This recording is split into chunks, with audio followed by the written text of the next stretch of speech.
말씀 보겠습니다. 말씀은 고린도후서 11장 2절입니다.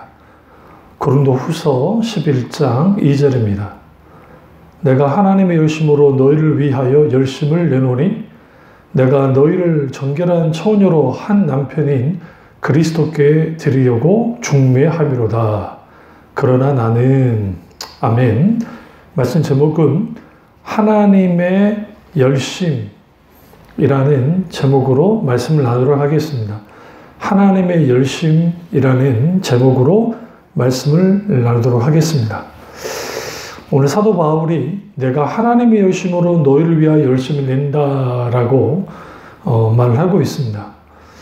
여기서 그 하나님의 열심, 그 하나님의 열심으로 열심을 낸다, 이게 아주 중요합니다. 여기서 말하는 그 열심은 사실 이제 한글 번역에는 열심으로 되어 있지만 그 헬라어 원문에는 질투라고 되어 있습니다. 하나님의 질투로 너희를 위하여 열심을 낸다라고 그렇게 되어 있습니다. 여기서 질투는 인간관계에서 나타나는 그러한 잘못된 삐뚤어진 그러한 것을 의미하는 건 아니고, 여기서 이 질투는 그 하나님의 질투할 때, 질투하신 하나님 할 때, 이걸 히브리어에서는 엘칸나, 질투하신 하나님이라고 되어 있습니다. 여기서의 하나님의 질투는 사람과 사람과의 관계 속에서 시기와 미움을 기반으로 한 그러한 질투가 아니라 하나님의 영광, 하나님 이름에 합당한 그러한 영광을 받으셔야 되는데, 그것에 대해서 이제 하나님을 아주 이상하게 취급당하게 할 때, 하나님의 영광에 대하여, 하나님의 이름에 대하여 이제 더럽힘이 있게 될 때, 이게 하나님의 특심을 가지고 그 부분에 대해서 분노하십니다. 이게 하나님의 열심입니다. 혹은 하나님의 질투라고 할 수 있습니다. 그래서 우리가 이 하나님의 질투, 그 질투를 가지고 너희에게 열심을 낸다라는 것은 곧 하나님의 영광과 관계에 대한 말씀이고요. 그렇다고 한다면 우리는 이 하나님의 성품 중에 그 하나님의 질투, 이 질투가 도대체 어떤 것인가를 먼저 알 필요가 있습니다. 출애굽기 20장 5절에 그들에게 절하지 말며 그것들을 섬기지 말라. 나 여호와 너희 하나님은 질투하는 하나님인즉 나를 미워하는 자의 죄를 갚되 아비로부터 아들에게로 3, 4대까지 이렇게 하거니와 라고 되어 있습니다. 그러면 여기서 이 하나님의 질투에는 두 가지 의미를 갖고 있는데, 하나는 말 그대로 악덕이고 다른 하나는 사랑의 관계를 보호하려고 하는 그것이 깨졌을 때 있게 되어지는 하나님의 진노를 의미합니다. 그러니까 말 그대로 악덕이라는 게 뭐냐면 사람들의 질투, 그것은 그 악한 감정에서 나온 거지만 하나님의 질투는 그건 아니고, 하나님이 사랑의 관계를 보호하려고 하고 혹은 그 관계가 깨졌을 때, 혹은 하나님의 영광의 이름이 침해를 당했을 때에 하나님께서 진노하시는 겁니다. 그런데 여기 이 엘칸나라고 하는 이 질투하신 하나님의 그 진노에는 뭐가 포함되어 있냐면 헤세드, 하나님의 사랑과 긍휼이 포함되어 있습니다. 그래서 하나님의 질투는 사랑의 영역에서 나타나는 겁니다. 그러한 그 하나님의 질투를 가지고 열심을 낸다고 사도 바울이 말하고 있습니다. 그래서 여러분, 우리는 분명하게 하나님의 질투, 하나님의 열심, 그 열심을 우리가 반드시 가져야 된다라는 거예요. 왜냐하면 그 하나님의 열심으로 이제는 중매자가 됐다라고 하는 이 사도 바울의 말처럼, 복음 전도에 있어서 가장 중요한 것 중에 하나가, 관계 전도에 있어서 가장 중요한 것 중에 하나가 하나님의 열심으로 이제 복음 전도를 하는 것이고, 또 하나님의 열심을 가지고 세상에 대하여, 세상이 교회를 공격하고 세상이 진리를 공격할 때 그 하나님의 질투를 가지고 맞서 싸워 나아가야 됩니다. 그랬던 사람이 이 비느하스였고, 그 비느하스를 통해서 하나님이 이제 그 하나님을 향한 되직한 자들을 주님이 멸절시키는 응분의 진노를 바라시는 그러한 일들을 하셨던 것을 볼 수 있습니다. 그래서 하나님의 질투 혹은 하나님의 열심은 단순히 시기심에서가 아니라 절대적인 사랑을 지키려고 일어나는 것임을 우리가 알 수가 있습니다. 아가서 8장 6절을 보시면 너는 나를 인같이 마음에 품고 도장같이 팔에 두라. 사랑은 죽음같이 강하고 토기는 음부같이 잔혹하며 불같이 일어나느니 그 기세가 여호와의 불과 같으니라 라고 했습니다. 여기서 여호와의 불과 같으니라, 하나님의 질투가 마치 불과 같다라고 말하잖아요. 그런 것, 그러니까 인간의 어떤 그런 것들이, 그러니까 하나님의 질투는 불타오르는 불 같아요. 그러니까 하나님이 우리를 질투하시기까지 사랑하신다는 거예요. 그래서 하나님의 질투하시는 사랑은 우리가 생각하는 그런 의미의 질투가 아니라 완전하신 하나님 사랑의 불꽃이 우리에게 분명하게 부어지는 거예요.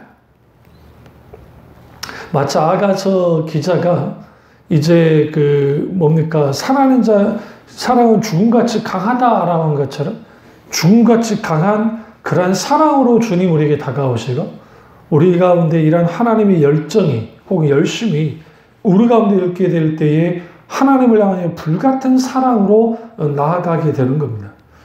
그래서 여러분, 우리가 신앙생활하면서 왜 하나님에 대한 열심, 그 하나님의 질투를 우리가 품지 못하게 됐을까? 그 이유를 좀 먼저 알 필요가 있어요.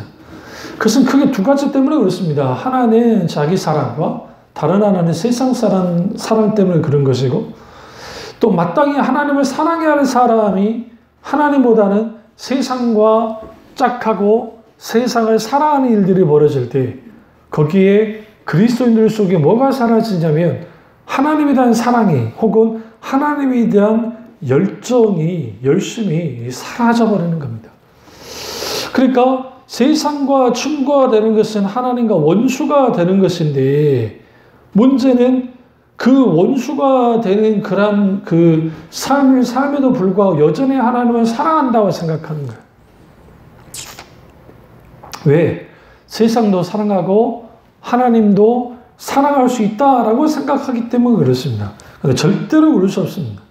그래서 우리가 반드시 필요한 게 뭐냐면 하나님의 질투, 하나님의 열정을 가지고, 열심을 가지고 사역을 감당하고 삶을 살아가고 신앙생활하기 시작할 때 우리는 순결한 신부로서의 진정한 삶을 혹은 신앙생활을 해나갈 수 있게 되는 겁니다.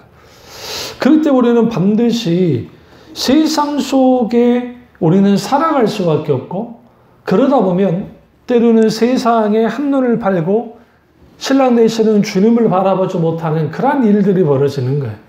그랬을 때 하나님의 질투로 우리에게 다가오시고 우리도 마땅히 그 불꽃 같은 사랑에 우리가 녹아지고 회개하고 돌이켜서 반응하는 그런 하나님의 사람이 반드시 되어야만 하는 겁니다.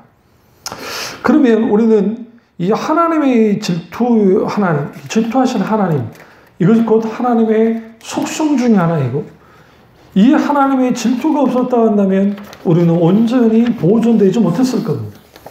그래서 하나님은 우리를 질투하시기까지 우리를 사랑하고 계시고, 그렇다 한다면 그 하나님의 사랑, 그 놀라운 사랑, 그 불꽃 같은 사랑, 그 사랑 가운데 있게 될 때 우리는 마땅히 이 사도 바울이 고린도 교인을 향해서 너희를 정결한 처녀로 한 남편은 그리스도께 드리려고 중매함이로다라고 했던 것처럼, 여기에 복음 전도의 사실상 그 이유가 여기에서 드러나는 거예요. 우리 누군가를 전도한다 할 때에, 예수 그리스도를 믿게 한다 할 때에 거기에는 하나님이 주시는 그 열심이 있는 사람들, 하나님의 질투를 가지고 있는 사람들이 그 열심으로 마느냐 중매하는 거예요. 다시 말하면 복음 전도를 하게 되는 겁니다. 그러려면 우리는 반드시 이 하나님의 질투를, 하나님의 열심을 갖고 우리는 복음 전도에 힘써야 되고, 무엇보다 관계 전도에 우리는 더욱더 힘을 써 나아가야만 합니다. 그러면 우리는 그 관계 전도로 왜 나가야 될까요? 그 관계 전도로 나아감을 통해서 마땅히 우리가 주님의 놀라운 사랑을 받았기 때문에 그 사랑을 예수 믿지 않는 사람들 중에 놀라운 성령의 놀라운 그 조명하심과 역사하심을 통해서 그리스도의 순결한 신부로서 되어질 때 그게 얼마나 아름답고 귀한 것입니까? 그렇기 때문에 우리는 반드시 사도 바울처럼 우리가 중매자가 되어야만 합니다. 그런데 이제 우리가 여기에서 중요한 게, 그러면 왜 하나님은 우리에게 질투하실까? 그 하나님 나 외에 다른 신을 섬기지 말라고 하는, 우상 앞에 절하지 말라는 그 주님은 질투하는 하나님이라고 말씀하심을 통해서 우리 안에 있는 우상이 하나님을 질투하게 만듭니다. 그러니까 우리는 눈에 보이는 우상 숭배는 하지 않겠죠. 많은 부분에 있어서. 그러면 우리는 그 순간순간 이제 눈에 보이는 그러한 우상 숭배는 하지 않는다 할지라도 우리도 모르는 사이에 하나님보다 돈을, 하나님보다 사람을, 하나님보다 어떤 성공과 권력과 돈을 막 그런 데 더 살아가게 될 때 하나님은 우리를 향해서 질투하시고 경고하십니다. 그래서 주님이 우리가 깨달아 알지 못할 때 인생 채찍과 막대기로 우리를 때리시고 우리를 마땅히 하나님이 원하는 그 길로 인도해 나가는 겁니다. 그래서 우리가 반드시 우리에게 필요한 게 뭐냐? 하나님 그분과의 관계를 가로막고 있는 수많은 우상들을 깨뜨려야만 합니다. 그러니까 이제 오늘 본문에서 그 바울이 고린도 교인들을 이렇게 내가 중매한다. 그러나 나는 3절 보세요. 11장 3절. 고린도후서 11장 3절. 뱀이 그 감기로 하와를 미혹한 것 같이 너희 마음이 그리스도를 향하는 진실함과 깨끗함에서 떠나 부패할까 두려워하노라. 그렇습니다. 왜 우리가 하나님의 열심으로 우리가 이제 우리 다른 지체들을 섬기고 다른 지체들과 친밀한 관계를 갖지요. 그런데 여기에 뱀이 감기로 하와를 미혹했다라는 거예요. 뱀이. 그러니까 여기에서 우리가 굉장히 중요한 게 있어요. 우리가 신앙생활을 하거나 삶을 살아가게 될 때에 원수가 우리를 미혹하면서 우리를 흐트러 두는 거죠. 그러니까 그리스도를 향한 진실한 마음, 순전한 마음이 아니라 쪼개지고 나누어진 마음을 갖도록 만들고 수많은 우상과 하나님과의 관계에서 가로막혀지게 되어지는 것들이 있도록 만듦을 통해서 하나님과의 관계가 좀처럼 가까워지지 않는 거야. 근데 이제 우리가 하나님으로부터 멀어져서는 안 된다는 생각은 해요. 그런데 세상 말로 가까이게 너무 당신이 되어버린 거예요. 말은 하나님을 가까이 있다고 하지만 기도를 해도 하나님이 저 멀리 계신 것 같고 예배를 드려도 주님이 저 멀리 있는 것 같은 느낌을 받을 때가 있어요. 특별히 내 앞에 현실의 문제가 닥쳤을 때 여전히 해결되지 않은 일들이 있게 될 때 우리는 그런 생각을 할 때가 있습니다. 그런데 우리는 분명하게 알아야 됩니다. 우리의 우상들을 제거하지 않으면, 우상들을 깨뜨리지 않으면 우리는 하나님과의 관계가 회복될 수 없을 뿐만 아니라 우리는 하나님과 우상 사이에 있게 되는 거예요. 탐심은 곧 우상 숭배라고 말했던 것처럼 오늘날 기독교인들 중에 정말 크리스찬이 아니니까 전보러 다니겠죠. 진짜 본어겐한 중생한 그리스도인이라고 한다면 절대로 전보러 다니지 않을 겁니다. 뭐 타로점도 보지 않을 겁니다. 뭐 장남 삼아 본다, 웃기지 말라 하십시오. 그런 일은 있을 수가 없습니다. 하나님의 가장 경멸한 일이기 때문에 악은 모양이라도 버리라고 성경에서 말했던 것처럼 그 악은 모양이라도 버려야만 하는 것들이에요. 그러니까 과거에 스포츠 신문에 오늘의 운세, 요즘 뭐 인터넷 그런 데서도 뭐 전보는 그런 뭐 운세 풀이 같은 해주는 것들, 거기에 얽매이는 거죠. 그게 얽매이기 쉬운 죄예요. 그러니까 얽매이는 거예요. 원수가 그를 지르 누릅니다. 우리가 그런 일들을 하지 않는다 할지라도 막상 우리가 신앙생활을 나갈 때에 하나님이냐 내 자식이냐, 하나님이냐 내 부모냐, 하나님이냐 나 자신이냐, 아니면 또 하나님이냐 물질이냐 하나님이냐 성공이냐 하나님이냐 어떤 것이냐 할 때에 하나님 편에 서지 않는 사람들, 그 사람들은 필연적으로 하나님 편에 서질 않는다고 한다면, 아니면 하나님 한 발은 세상에 한 발은 하나님 편에 둬서 왔다 갔다 한다고 한다면, 이거는 그들의 포지션이, 그들의 위치가 아주 잘못되어 있기 때문에 진정한 주님으로부터의 은혜, 자유, 불꽃 같은 사랑을 누릴 수도 없을 뿐만 아니라 순전한 신부로서의 삶을 살아가는 것이 불가능합니다. 문제는 그럼에도 불구하고 나는 여전히 하나님을 살아가고 있다라고 여기는 그런 영적인 우매함, 이게 문제인 거예요. 그래서 오늘 우리는 부패에서 진실함과 깨끗함에서 떠나 부패할까 두렵다라고 하는 그런 말씀을 통해서 우리는 분명한 영적인 분별력을 가지고 세상 사랑, 우상들을 제거해야 되고, 또 다른 하나는 뭐냐면 4절에 다른 복음에 대한 말을 해요. 만일 누가 가서 우리가 전파하지 아니한 다른 예수를 전파하거나, 혹은 너희가 받지 아니한 다른 역을 받게 하거나, 혹은 너희가 받지 아니한 다른 복음을 받게 할 때에는 너희가 잘 용납하는구나.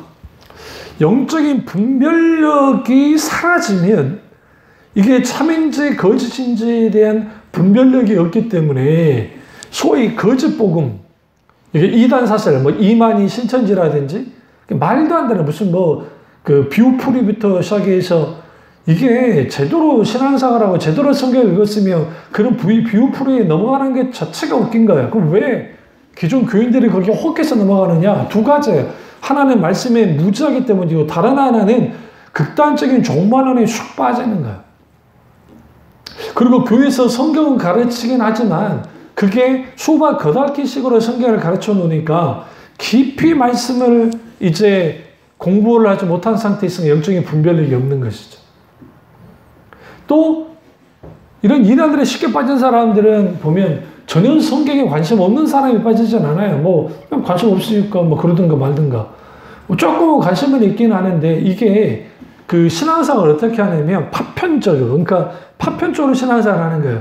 이 설교 듣고 저 설교 듣고 저 설교 듣고 어떤 목사님 설교를 들었어요? 어떤 성경 공부를 했어요? 근데 그걸 파편적으로. 그러니까 창세부터 계시록까지 쭉 깊이 볼 수 있는 그러한 그 말씀을 아는 눈과 그 다음에 어떤 세밀하게 들여다보는 그런 눈들이 같이 가져가야 되는데, 오늘날 너무나 많은 부분에 있어서 성경에 교인들이 과거에 성경을 읽지도 않을 뿐만 아니라 성경 공부도 뒷전으로 밀려나 있고, 또 제자 훈련이라는 성경 공부가 있긴 하지만 그 많은 제자 훈련이라는 성경 공부가 성경 공부로만 끝나버리니까 문제가 되는 거예요. 그러니까 마틴 루더스 목사님이 뭘 경고했냐면, 성경 공부는 아주 중요하고 강조를 해야 된다라고 하지만, 그러나 그 성경 공부가 자칫 잘못하면 이 신앙을 깨뜨려 줄 수 있다. 그러니까 왜곡시킬 수 있고, 소위 머리만 커지는 지식 위주의 신앙으로 전락할 수 있다고 경고했어요. 그 이유는 뭐냐면, 성경 공부 과정 속에서 성령의 조명하심이 반드시 있어야 되고, 성령의 조명이라는 것은 우리에게 마치 빛을 비추듯이 비추셔서 깨닫게 하시고 알게 하시고 말씀에 부딪히게 하시고 말씀에 붙들리게 하는 그런 놀라운 성령의 역사가 있을 때에 그 말씀에 내가 반응하게 되어지고, 그 말씀에 붙들리게 되고, 내가 그 말씀을 붙들고 그리고 그 말씀대로 살아가려고 하는데, 성경 공부는 성경 공부고 삶은 삶이 되어지는 머리만 커져가는 가부순적인 그런 신앙을 하게 되어지고, 그러면 여기에서 성령의 어떤 조명과 그 역사가 없으면 이제 소위 말하는 도구마의 교리주의 자칫하면 빠져요. 주제주의, 머리로는 아는데 머리로만 믿고 하는 그 신앙에 빠지게 되어져요. 그러면 이런 사람들이 이제 자칫하면 어디에 빠지면 열광주의, 반대급부의 열광주의에 빠질 수 있고, 또 하나는 으쌰으쌰하는 교회, 말씀이 없는 그런 교회, 말씀이 채워지지 않는 그런 교회 가운데 있게 되는 사람들은 소위 구원파 기쁜 소리 무슨 성경인가 있잖아요. 그런 이제 그런데 뭐 또 그 이만희 또 만상홍이 하나님의 교회 뭐 정명석이 막 그런데 이런데 그 소위 자기들만의 뭐 24개월입니다 뭐 그럴싸한 거를 가르쳐 놓으면 그것이 정말 진리인지 아닌지에 대한 분별력도 없고 분별력이 없는 상태에서 이제는 그것을 해나가니 그게 뭐가 있겠어요? 도대체 당연히 분별력이 없으니 이게 진리인지 아닌지를 모르니까 혹한 거죠. 그래서 기존에 목사님이 가르치는 것들은 다 가짜고 어리석은 것이고 잘못된 것이라고 가르쳐 놓으니 거기에 영혼까지 팔아제끼는 일들이 벌어지는 거예요. 사실상 한국교회의 이단으로 넘어가는 사람 대부분이 기존 교인들이 넘어갔지 아예 그냥 무신론자들이 혹은 불신자들이 넘어간 경우는 그렇게 많지는 않거든요. 그럼 왜 그런 말씀에 무지함이 일어나는가? 그것은 결국은 하나님의 말씀에 대한 영적인 분별력이 있어야 되는데 그 분별력은 말씀이 기준이 되어야 되고 그래서 우리는 부단히 말씀을 묵상하고 읽어야 되고 말씀을 공부해야만 해요. 그 말씀에 굳게 서야 돼요. 그리고 그 말씀의 분별력을 가지고 분별력 해나가야 되는데 그게 아니라 신앙생활 해나가는 것들이 대부분이 감정으로나 그 활동, 그러니까 교회 생활로 그것이 신앙생활이라고 생각하니까 문제가 되는 거예요.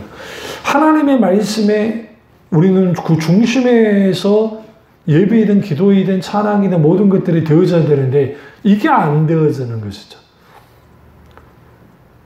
또 오늘 시대의 정신, 시대 분위기, 시대에 또 흘러가는 그런 것들 있잖아요. 그런 것들이 마치 성경은 구시대의 유물 같은 것들. 그러니까 오늘날에는 그게 맞지 않는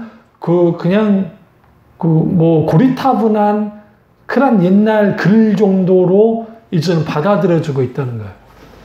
진리의 말씀이라고 말을 하는데 삶을 살고 어떤 결정을 하고 어떤 해나가는 것들을 보면 세상 사람과 다를 바 없이 하는 거예요. 대표적인 게 자녀 양육이죠. 자녀 교육, 자녀 양육. 또 삶을 살아갈 때 어떤 부동산과 관련돼서 또 장사면 장사 막 그런 것들. 그런 것들이 어떤 돈의 논리, 또 실리주의 혹은 실용주의 이런 것들을 통해서 이제는 과정을 타처럼 내가 뭔가 돈을 많이 벌게 되고 뭔가 갖게 되면 괜찮다고 여기는 그런 일련의 일들이 벌어지는 거예요. 근데 거기에 소위 함몰되어지는 것이죠. 이러한 문제가 오늘날 너무 많은 경우에 나타나고 있어요. 그럼 왜 이런 일들이 벌어지느냐?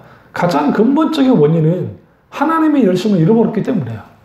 왜 하나님에 대한 열심을 잃어버리느냐? 결국은 우리 앞에 있는 수많은 그 유혹과 그리고 우상과 이러한 것들에 우리가 이제 원수의 미혹 속에 너무 쉽게 넘어가 버렸기 때문에 그런 사람들이 어떤 기준이 없는데, 말씀의 기준이 없는데, 하나님의 다림줄에 온전히 서지 않았는데 거기에 하나님을 향한 열정과 열심과 하나님을 위한 질투가 일어나는 것은 불가능한 거예요.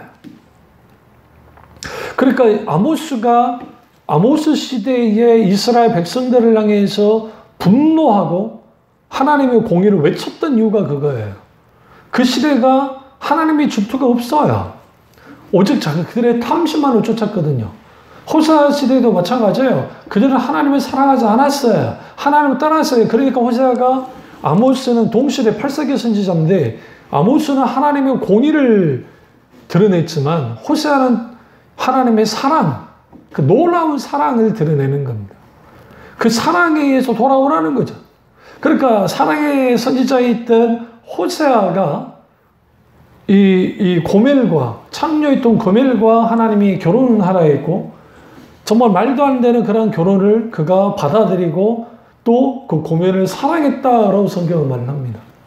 이게 마치 하나님이 창녀와 같은 이스라엘 백성들, 창녀와 같은 우리를 하나님이 사랑했는데 그 고멜이 그 사랑을 받고 애까지 낳는데도 또 집을 뛰쳐나가서 또 창녀짓을 하는, 또 다시 데려와서 다시 그렇게 하는 일련의 그 과정. 그걸 통해서 하나님의 그 조건 없는 그 놀라운 사랑에 대해서 말을 합니다. 왜? 하나님은 반드시 우리가 그 불꽃 같은 사랑 가운데 있기를 원하기 때문에 그래요, 우리가. 왜 우리가 하나님의 열심히 회복돼야 되느냐? 놀랍고도 놀란 그 불꽃 같은 사랑 안에 우리가 살아가야 되고 그 사랑을 누리며 그 사랑의 불꽃이 우리 속에서 타올라야 되기 때문에 그래요.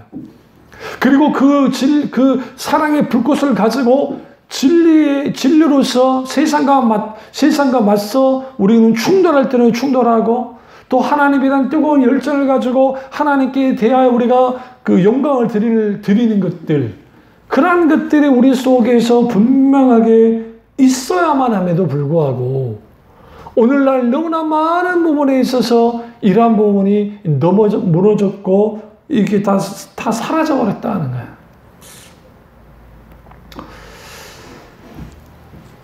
가슴 아픈 것은 한국교회가 많은 부분에서 욕을 많이 먹고 있고, 교회 다니려면 돈이 많아야 돼. 돈 없으면 교회를 다닐 수 없어 라고 하는 일들. 근데 문제는 교회만 땅에 떨어지면 괜찮은데 하나님의 이름까지도, 하나님의 그분의 영광까지도 이제는 땅에 떨어져 버렸는데, 모욕을 당하고 있는데, 우리가 그 거룩한 하나님의 질투를 가지고 일어서지 않고 있다라는 거예요. 그냥 우리끼리는 많이 모이고, 우리끼리는 헌금도 많고, 돈도 많고, 우리끼리는 성공했으니까 괜찮은 줄 모르지만, 정작 하나님의 이름이 땅에 떨어졌다는 거예요. 그런 것들을 뭔가 이제 커버해 보려고, 교회 주위에 있는데 청소를 하러 다닌다. 이게 하나님의 교회 이단들이 잘하는 짓이에요, 그게. 그리고 주위에 있는 구제를 많이 한다. 그래서 또 돌봐준다. 참 아름답고 귀하다고 생각하긴 합니다. 근데 그런다고 해서 교회가 교회다워지고 하나님의 이름이, 하나님의 영광이 회복되는 게 아니에요. 하나님의 교회가 회복되는 길은 진리 위에 서는 거예요. 십자가 복음에 돌아서서, 복음 위에 서서 초대교회로 돌아갈 때, 복음의 능력을 갖게 될 때, 거기에로부터 진정한 세상이 인정하게 돼야 안디옥 교회가 비로소 그리스도인이라 일컬어졌던 것처럼, 물론 그 그리스도인이라 일컬어졌던 그 말은 그들은 모욕의 말이었지만, 그러나 안디옥 교인들에게서는 그것이 면류관과 같았고, 오늘 우리가 다 그리스도인이라, 크리스찬이라고 칭해지지 않습니까? 그러면 우리는 소위 방법론으로 세상 사람 눈에 보이듯이 뭔가 해서 우리 이렇게 착한 일 하고 있어, 그러니까 우리가 인정해줘 라고 한다고 해서 인정해주는, 그렇지 않아요. 필연적으로 세상은 교회를 적대시합니다. 왜? 세상의 아비는 원수이기 때문에, 사탄이기 때문에 공격이 들어옵니다. 근데 그 모든 것들을 무력화시킬 수 있는 것, 그리고 세상이 교회를 인정하게 하고 하나님, 그분을 하나님 되시게 인정하게 만드는 것은 십자가 복음이, 하나님 나라 복음이 분명하게 교회에 세워지는 거예요. 그리스도인들은 하나님 나라의 정체성을 가지고 살아가는 것이고, 그 정체성을 가지고 한 걸음 한 걸음 살아가기 시작할 때에 거기에 복음의 능력이 나타나고, 그리고 그 복음의 능력이 있는 곳에 우리는 기꺼이 하나님의 열심을 가지고 중매자로서 복음 전도로 나아가는 것이고, 그러나 원수는 여전히 우리에게 이런 미혹 저런 미혹, 이런 공격 저런 공격을 해나올 때 우리는 영적인 분별을 가지고 말씀의 검으로 싸워 이기며 믿음의 방패로 이 모든 불화살을 쏘는 것들을 막아내면서 성령이 걷고 말씀의 검으로 이겨나가는, 승리해 나가는, 공격해 나가는 그러한 그리스도인이 되어야 돼요. 중요한 것은 그냥 영적 전쟁은 이미 우리가 승리한 전쟁이에요. 우리가 힘이 대단해서가 아니라 이미 나사렛 예수 그리스도, 그분이 십자가에서 사망 권세를 이기고 모든 것을 담당하고 죽으셨고 부활하심을 통해서 승리하셨습니다. 그러나 이 부활은 누구도 막을 수 없었다고 성경은 말하고 있어요. 그 누구도 막을 수 없는 그 부활하심을 통해서 사탄의 모든 권세는 끝장이 났고 이미 전쟁은 끝이 났어요. 그러나 원수가 여전히 자기가 패배했다는 걸 인정하지 않고 할 수 있는 한 끝까지 지옥으로 다 끌고 나가려고 몸부림치고 있는 그런 상황에서 우리가 전장터에 서 있는 겁니다. 그러면 그 전장터에 서 있는 우리는 어떻게 해야 됩니까? 우리는 마땅히 하나님의 열심을 갖는 하나님의 질투를 가진 자가 되어야 되고, 그러려면 우리 속에 있는 우상들을 제거해야 되고, 탐심하고 우상 숭배라 했잖아요. 자기 사랑과 자기 소위 세상 사람들이 내려지고, 자기 계획, 자기 야망, 자기 기준, 자기 일하는 것들을 깨뜨리고, 주님이 나의 중심 되어 주셔서 마땅히 나의 조건을 주님께 내어드리고, 그리고 우리는 세상과 하나님 사이에서 왔다 갔다 하는 것이 아니라 하나님 편에 서는 그런 하나님의 사람이 되게 될 때에, 거기로부터 우리는 하나님의 열심이 있는 사람으로서 그리스도인으로서 살아가게 되는 것이고, 우리는 그리스도의 순전한 신부가 되어지는 겁니다. 그런 그리스도의 순전한 신부가 되어질 때, 그 신부로서 우리가 살아가기 시작할 때, 신앙생활 나가기 시작할 때, 거기에 하나님이 주시는 놀라운 은혜가 있고 함께 하심이 있고, 그리고 하나님께서 마땅히 우리의 생애 전체에 하나님이 이루고자 하는 일들을 이루어 주시는 거예요. 그렇다면 우리는 지금 하나님의 질투 혹은 하나님의 열심을 갖고 있습니까? 에녹이 하나님과 300년 동안 동행했던 것은 하나님의 질투를, 하나님의 열심을 가졌기 때문인 겁니다. 그래서 기꺼이 그는 그 인생의 하나님과 인생의 여정을 함께 했어요. 발을 맞추면서 그 여정을 함께 했습니다. 마찬가지로 우리도 하나님을 살아가기 때문에 하나님의 열정을 가지고 하나님과 여정의 길을, 여행의 길을 한 걸음 한 걸음 갈 필요가 있습니다. 그러려면 원수와 작별을 고해야죠. 세상과 작별을 고해야죠. 그렇다고 해서 세상을 따라가는 게 아닙니다. 하나님의 세상을 이처럼 살아가사 독생자를 주셨으니 이는 저를 믿는 자마다 멸망치 않고 영생을 얻게 하려 함이라.